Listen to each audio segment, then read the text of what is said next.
Men are often raised to stay silent about their pain, to be tough, provide for others, and not talk about what they are going through. But behind closed doors, many are struggling deeply. In recent months, several incidents have shed light on the mental health challenges men face.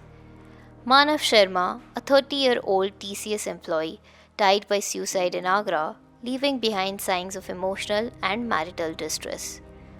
Nikhil Somvanshi, a 25-year-old machine learning engineer at Ola, was found dead in Bengaluru Agara Lake. He died due to work pressure. Atul Subhash left behind a 24-page suicide note and a 90-minute video describing the toll of a troubled marriage and divorce.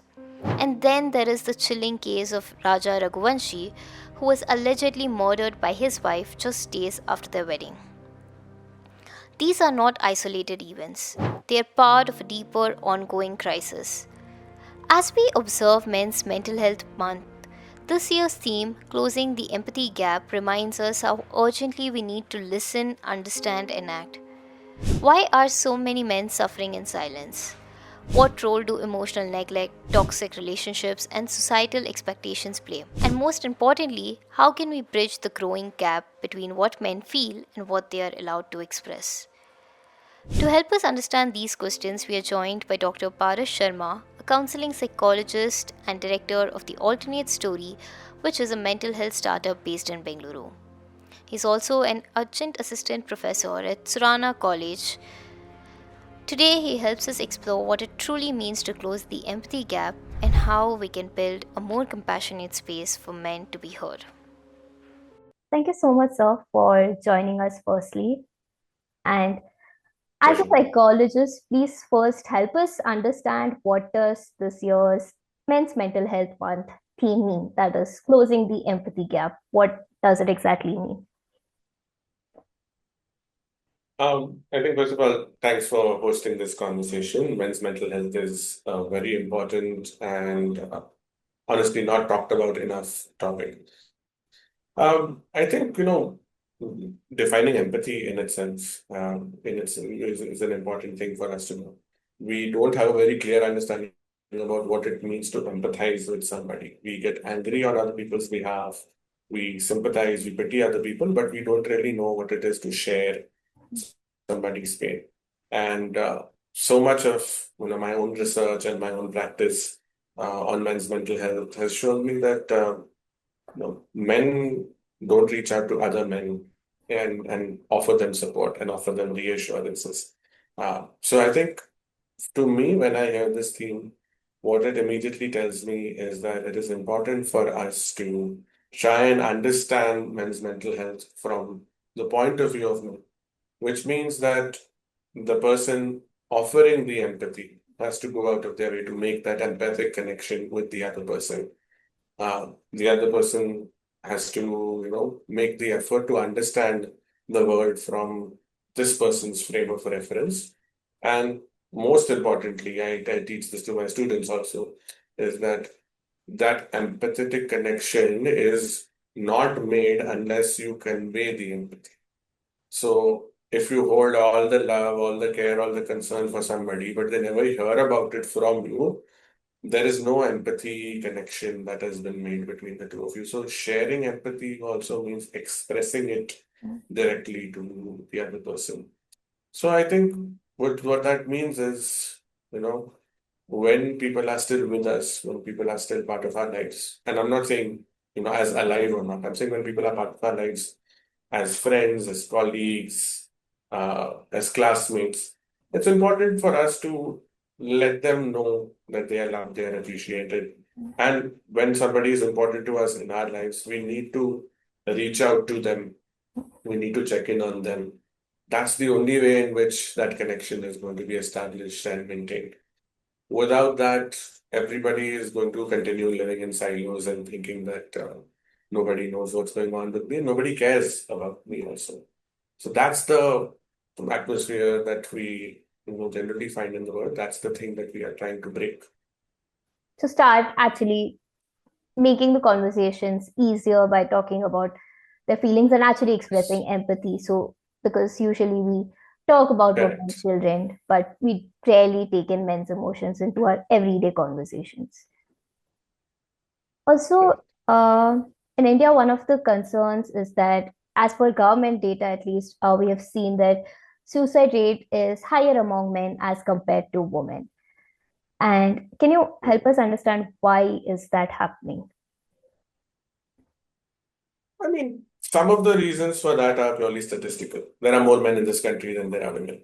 That is one clear-cut, situation over there.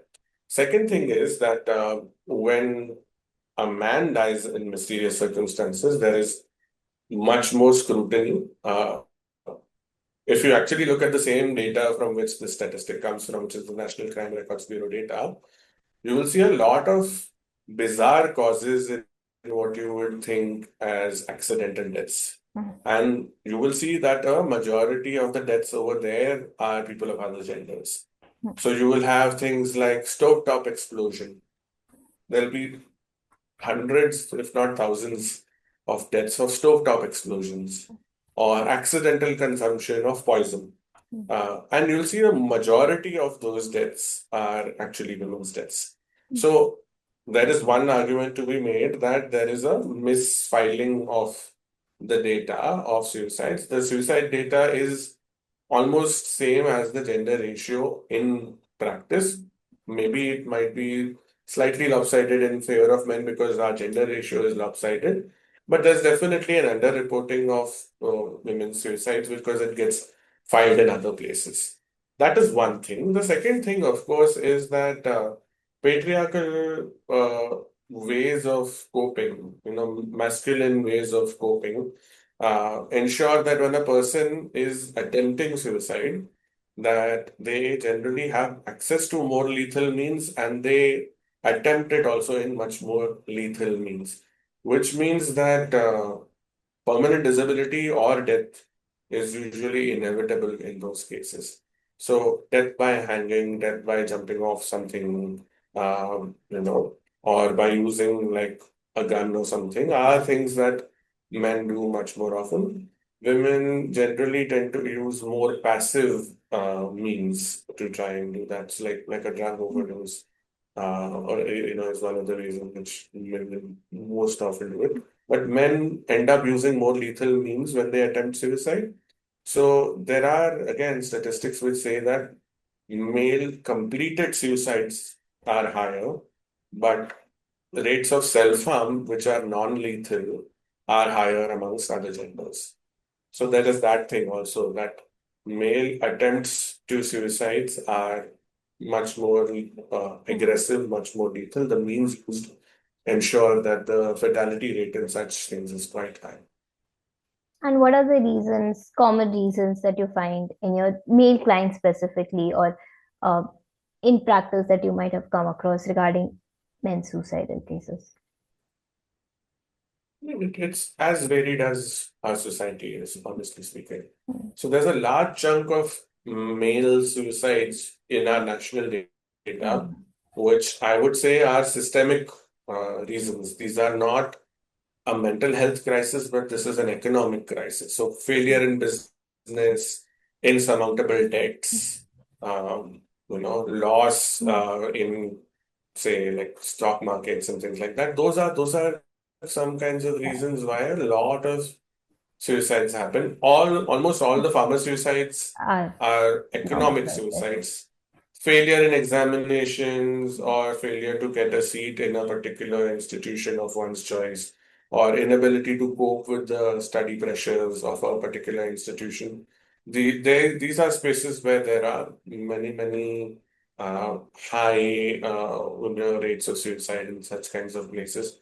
So these are, I mean, I would say most of them uh, in my practice, again, I won't be seeing these because these are economic reasons. In my practice, the ones that I've seen are generally to do with interpersonal difficulties along with underlying mental illness. So if there has been like a history of mental illness and troubled family relationships, and I'm not saying family relationships only with like a spouse. Hmm. I'm saying troubled family relationship can be with one's own parents, one's own extended family members, one's own community also. So the combination of these factors is generally what happens. So I mean, I always say that suicide is an outcome. The reasons are manifold. It's difficult to zero it down to one kind of cause, right? So in most of the cases, there is definitely a interpersonal or social element to it. If it is not economic, if it is purely economic, then that's purely economic. But in other cases, it's a combination of mental health factors and interpersonal factors, which is most commonly seen over here. And in the recent times, I think in the last few months, if you're talking about, some of the men's suicide cases have been picked up by media, and it's actually made a noise. One was Atul Subhash case in Bangalore that happened, and then Nikhil Somban, she was an Ola employee, and Manav Sharma again. Now, these are there seems to be a pattern where these are young male. One of them is clearly one aspect is professional overburdening of the work, but then there is an increase in suicide due to marriage related conflicts, or at least that's what we have majorly picked up on in the media, the major concern that has come up with. How do you see Yeah. that? So I think you've identified part of the reason why there is a pattern. The pattern is the pattern in reporting. The pattern is not in the pattern of suicides, because all of the other reasons which I mentioned are still very prominent in this. Like if you look at suicides which are happening at major educational institutions, I think there isn't any major central institution right now of a repute where every year there isn't a completed suicide. Like you can talk about this for all of our IITs. You can talk about IISC. You can talk about even a mental health institution like Moonhands, even triple ITs. So there is that is completely common, but after a while, there's like a saturation. Like, how many times are we going to talk about quota? But it is happening every year in quota. Quota has the highest ratio of population to suicide. So those are still very much there. But what is happening again is that there is definitely a pattern in the kind of cases which are reported. I'm not saying that these are not genuine concerns. Of course, these are genuine concerns. But there is a pattern in terms of what kinds of suicide become salient, right? So these are very salient cases given the method, given the nature, given the way in which the news came out, they become more salient cases.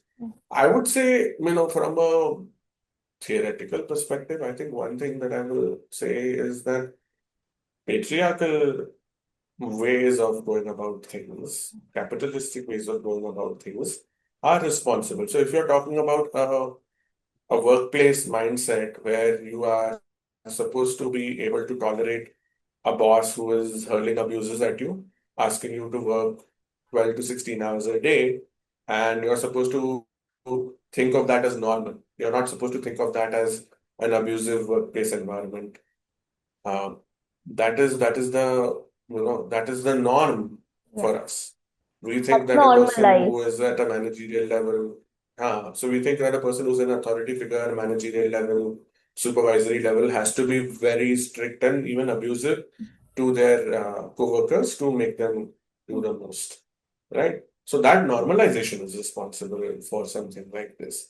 Uh, Again, I would say that if there is a expectation that, okay, women are not supposed to work or women's work is discouraged, that's when a lot of, you will see some judgments which will say that, okay, a woman who has gone through a divorce is completely dependent on the man financially. So now you have to give a certain amount of alimony. So, I have male clients who will tell me that the law is completely in favor of the women.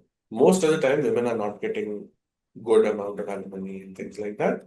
The rare cases in which there is a big demand and the court is in favor of that, of course, is when it comes out like that. But again, it's part of a patriarchal system which believes that the man is the provider, Mm. right? It's part of the patriarchal system which says that a man is supposed to be able to uh, dominate over his co-workers like this. And you should be masculine enough, you should be man enough to tolerate these abuses and do your work, right? Or, of course, there is also this mindset of, well, the woman can't choose whom to marry, so the family forcibly will marry this woman somewhere else. And then the ex-lover, uh, sometimes again in cahoots with the woman itself, but the woman and the ex-lover will together do something to the other person. So again, that's the patriarchal expectation that if I want a particular partner, I can have her, but the woman, if she wants to marry somebody, the family will choose who she marries. So I would say that, a violent, a patriarchal, normalization, that is our culture. That is what our culture is which is normalized, which is our popular culture, our media, our ideals, our role models of masculinity are all very violent, are all very, like this. So what are the models of masculinity which our young men are seeing? You have to see that, right? So the normalization of these behaviors has negative effects for everybody, not just women. Yeah. It has negative effects for everybody. And the cases in which we are talking about, we are seeing the negative effects of patriarchy and normalization of violence and aggressive, punishing, situations on men also. We should know that when there are such kinds of normalizations, men will also suffer. It's not just women and queer people who will suffer. It is people of all genders who will suffer from this. So the cases that you're pointing out are when men are at the receiving end of violence from patriarchal systems. So it's not just like, though we have looked at suicide as the main thing, but again, as you mentioned, that suicide is an outcome. It sounds like it's an outcome of the cultural factors and the larger, broader narrative that we keep playing ahead and the expectations that we set on men in these cases, at least. Correct. Correct. Also, in the recent times, we have seen a rise in spousal murders, both the ways, wife killing husband and husband killing the wife as well. Uh, the same, like you were mentioning previously about how if a woman does not have a choice and their family, she's supposed to marry somebody and then a crime occurs, a lot of times we blame the woman, and sometimes in the narrative it's put as she has a mental health concern and violence has happened, and vice versa we have seen in a lot of violent cases as well. How do you see this as a, is this just like we have discussed a cultural aspect of it, that how normalization is an issue, but coming from the mental health perspective for both men and women, uh, how do you view this? Is this just a mental health concern, or is this something else? I think it is, a big injustice to people with mental illness if we chalk down such behavior to mental illness. Because a majority of people with mental illness are vulnerable to acts of crime.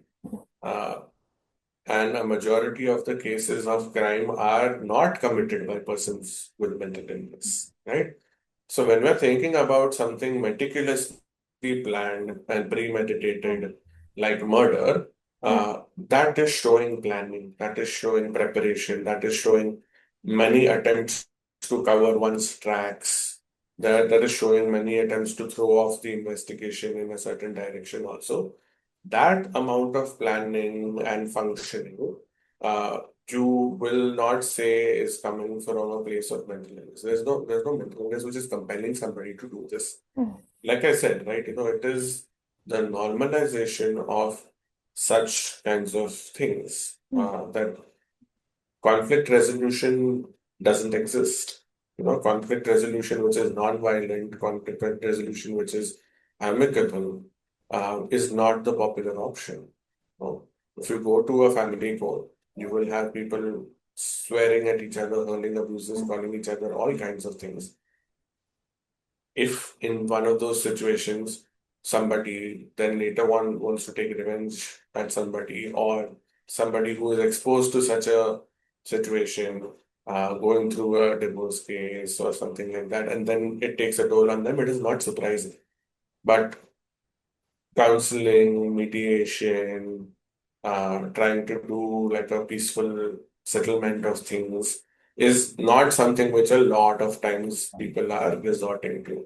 People generally resort to angry fights and arguments and things like that, right? So I think it tells us something about the fact that as a society, we repress everything until there is an outburst like this, right?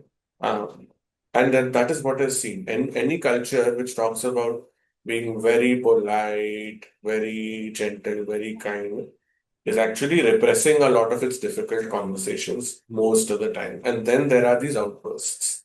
And then we wonder, oh, how did we not see the Hmm. signs? We didn't see the signs because, well, the signs were there, but at that time we wanted to push it down, Hmm. right?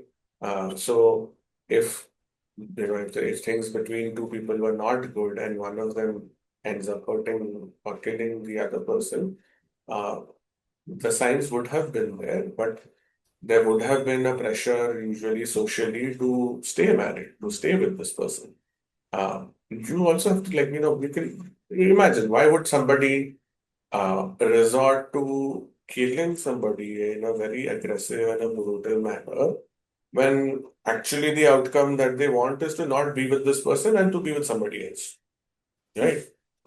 Knowing fully well that in most cases you're not going to get to be with this person that you want, most likely you're going to end up in jail for the rest of your life also. But you have to think about the desperation, you have to think about the kind of social pressures that are there to remain in such relationships, to remain in these marriages, Hmm. if that is the thing. And then the other thing also is we also have to think about how we are teaching young men to deal with rejection, Hmm. right? Um, so you're not, we're seeing cases where a man has gone and hurt or harmed the ex-lover. Like, there was a case, like, I mean, there's so many cases. There was a case in Bangalore where this person called his partner to the local park and just killed her in broad daylight. And vice versa has also happened. Called the partner and called two, three other men and had him killed off in broad daylight. Right? That talks about, as a society, we don't really resolve a lot of conflict when it comes to this. And when it comes to rejection, when it comes to accepting the fact that, okay, somebody who was in a relationship with me can tomorrow choose not to be in a relationship with me, and it's okay. I can move on and Hmm. she can move on, they can move on. That's not a thing that a lot of us are accepting. And when it's not murders, there's a huge revenge pornography problem in the country. That if a relationship ends to to put non-consensually shared images or now the AI and deepfakes of a person, if they have broken up with you or if they have rejected your advances. Well, these are so many normalized Hmm. behaviors in our society that it shouldn't be surprising to us when occasionally, and I would say not just occasionally, but regularly, such kinds of extreme cases are also coming in front of us. So, like when we talk about these violence and the anger outbursts, usually uh, it's very common for men to express all their emotions in terms of anger, even that's what we normally see, and that's also equally normalized. So, do you think things like emotional regulation training or therapy access in smaller towns and schools, public awareness campaigns around these things, does would this help in reducing the crime rates in such cases? The literacy gap that we have in terms of these Um, things. See, reduction in crime rates is possible, but crime rates will only cover those acts which are considered criminal, Yeah. right? Uh, Behavioral change is easier to achieve than cultural change. Hmm. And I think somewhere we have to identify how in the last, I'm not saying, 5 or 10 years, I would say in the last 15, 20, 25 years itself, there is this rise of this strongman kind of image. Mm. And if you look at any domain, whether it is the business world, whether it is politics, whether it is sports, whether it is movies, all the idols are supposed to be these larger than life strong men. Mm. And all the narratives are talking about how people should not stay quiet anymore. People should be angry. Mm. People should, speak up, or people should rise up. And then as a result, we are seeing it's an angrier society more than ever. It's a more aggressive society more than ever. Mm. You will see that incidents of road rage have gone out Mm. completely. They've completely gone out of hand. Uh, Incidents of such kinds of assaults and violent crimes, hate speech, they've all gone. And of course, you have to also ask who has promoted this kind of a culture, who benefits from this kind of a Mm. culture also. So you have to think about that there is the role of many, many large scale social forces which have shaped now this youth into being very angry, and now older people also, now not just youth. But it is an angry culture, it is a violent culture which we are promoting. And if you fuel a politics of hate, Mm. or if you glorify hate and violence in sport or in movies, uh, that hate and that aggression doesn't stay Mm. restricted to one domain. It will go into other domains also, right? It's So visible if you're in going to say, our neighborhoods and homes yeah, it is visible, like, eventually. correct. Like, I'll give you an example of that. Like, very, very innocuous example. There was a football match between Bangalore and Kerala in Kanchiraga Stadium. And a fight broke out between, like a physical fight broke out between the Kerala fans and the Bengaluru fans Mm. over a football match, over a rivalry which has existed between two teams which are like 10 or 15 years old at the max, Mm. 15, 20-year-old rivalry at the max. But I'm saying that what, like, it is that common. Fight is breaking out over a football game. A Mm. fight is breaking out over somebody cutting you off in traffic. A fight is breaking out over somebody who said something in a comedy show. Mm. And people are ready to go and act violently in response to that. So where has that become normalized is the thing, right?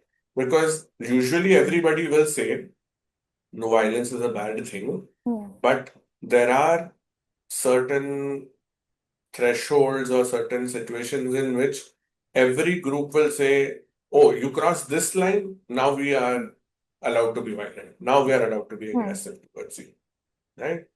And unless and until we have a place where we say, no, there is no place for violence, there is no place for abuse, the rule of the law takes precedence, people don't take law into their own hands. Unless there is a situation like this, there will always be a situation where this aggression will always come out where people see that there is justification for such kind of behavior. Because when that happens, the prominent members of these communities also fuel this aggression. Mm. You know? So, like I'm saying, in a game, like I'm not referring to that particular game, but I'm saying in a game, if you see a player is encouraging the fans to chant or be aggressive against the other team, then it should not like if the fans get into like a violent fight. Or if in a speech a political leader is saying something against a particular community, we should not be surprised if people in their own community are going towards other people and abusive. So it has outcomes basically. We teach Mm. people to do something, we shouldn't be surprised that it is then coming Coming out out in like that way tomorrow. also, Yeah. apart from these suicide that we had discussed, what are some of the common mental health concerns that you see that you have seen in your practice over a decade for different age groups of men and considering men from different economic background, caste, if there is something that you see different from women that's very specific to men, is there something that you've observed? See, the concerns are more or less similar, but the ways in which they manifest Hmm. and the ways in which one copes with them are very strongly determined by gender. So, normalizing of crying is not something which is there for men. Hmm. Like women will cry if they are sad, and women will express fear and anxiety when they are worried, Hmm. right? It is not normalized for a man to cry. It is not normalized for a man to say, I'm afraid or worried, Hmm. right? So what happens? There are avoidance behaviors and there are compensatory behaviors. Uh, like, for example, so many of our people of our father's generation are substance users because of anxiety, or a lot of them are substance users because of untreated depression. You know, if you don't give them the substances, they may not be able to go through a working day. Hmm. Or if you don't let them have a drink in the night, they may not be able to fall asleep. Hmm. Uh, so there's a lot of untreated anxiety and depression in our country. And the normalization is that you're not supposed to show it. Hmm. And we will just call it as tension. We'll call Yeah. it as stress. Hmm. So we'll say that this man is working very hard and therefore बहुत tension में है. Or this man has a lot of responsibilities, so what stress है. Hmm. And it is okay for this stressed out man to smoke. It is okay for this stressed out man to drink. It is okay for this Use stressed out man to tobacco use and tobacco all. all the time. Yeah. Yeah, absolutely. Absolutely. Right? So that is the kind of thing. Or completely cutting off emotionally. Hmm. Like, no, there are so many clients who tell me that they've grown up without having one conversation with their fathers. Like, they haven't had a single conversation with their fathers. They've never heard their father express love or affection to them. Uh, or they've never heard their fathers express that there is something Responsible. wrong with their health unless one day there is like a heart attack, Hmm. you know? Hmm. And suddenly we realize that this person's health has been so bad. So there is not just for mental health, even for physical health, the normalization is to say, don't express it and just keep coping with things. Like I can tell you, my own grandfather uh, would keep saying that he had shoulder pain throughout his 60s and 70s. And one day he died of a heart attack, and the doctor said that he probably had like heart blockages throughout his life, but he kept treating Wait. it with taking like a paracetamol Yeah. or applying some balm or something like that, but not talking about Addressing the fact that this could be something cardiac. All right. So, but unfortunately, I see that even today, that people are just resorting to working extremely long hours, um, exercising. People are going into studying for competitive exams, completely immersing themselves into it. Uh, People are completely going into addictions. Uh, all of these are ways in which people are coping, and they don't want to come out of it. They don't want to come it. out of those habits because there is also the other stigma of going to a psychiatrist, going to a counselor, right? So suddenly you tell this person, stop your substances, they're going to be completely lost. Hmm. So they're not going to be able to stop that, So right? these So extreme the actions, concerns are the same. but the way it's manifesting in men are in extremes, and people are normalizing these behavior in men as compared to women in these specific Right, behaviors that we spoke about. Also, lastly, right. Because it's sorry, not normalized for a woman to work 12 to yeah, 16 hours a day at office. It is not normalized for a woman to smoke 10 cigarettes a day. It's not normalized for a woman to have a drink every night before she goes to bed. These are substances which are very easily accessible accessible to to, men and yeah. normalized for consumption also. So we do understand how it would manifest for people, where we can start talking Yeah, about these things when we talk about bridging the gap, if I'm getting that right. So correct, correct. lastly, for this Men's Mental Health Month, what would be one or two practical, evidence based actions that families, workplaces, close ones in India can take to close this empathy gap? One is, of course, I mean, encouraging people to take time off, paid time off. So there should be paid time off given to people, uh, especially to people who are not taking breaks, not taking leaves. I would say, HR pays attention to a lot of people who are not punctual or taking a lot of leaves. But I would also say pay attention to people who are perpetually doing overtime and perpetually present. So presenteeism as well as absenteeism are both concerns. You should look at that. You should encourage people to do that. Look at habits of people: excessive drinking, excessive smoking, excessive binge eating, unhealthy habits like that. If you are noticing that or escalation in those in any point, not just a man, you should flag that because usually they are a buffer or a cover for a larger emotional or psychological issue. That is another, I think, way in which you can bridge that gap. Uh, we need to have more check-ins with people. Like, if you notice something and you're concerned and you're worried, voice it out. Say that I am worried about your health and your mental health because of these things that I have seen. And don't just say you're worried. You have to persist. You can't just say it once. You have to persist because there will be resistance. They will push back. You have to offer what are options and avenues that they can access. You have to also even accompany them and convince them to go to therapy. So that is something that you may have to access for a lot of time. But apart from just therapy, like I said, you have to constantly identify these signs and talk about these signs. Uh, it is not okay, it is not normal for people to be using substances or work or studies or anything else as a proxy way to cope with the challenges of their lives. People need to talk about these things to each other. People need to talk about these things to their therapists as well.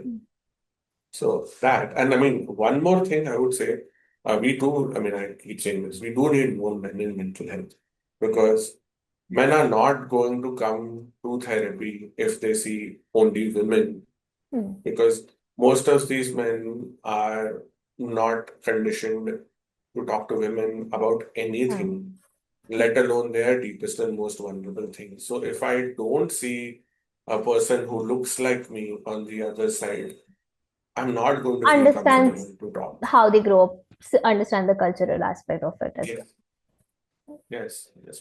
I would say, to be more specific, we need more cis-het men in therapy because even the few men that there are, even the few cis men that there are in therapy, I'm sure there's a lot of cis queer people in therapy, but sorry, as psychologists, but you don't cis het men in psychology, so even in psychiatry, not that much. And we need mental health professionals who are cis het men because if we want cis het men to come to therapy, we need people on the other side also who can cater for.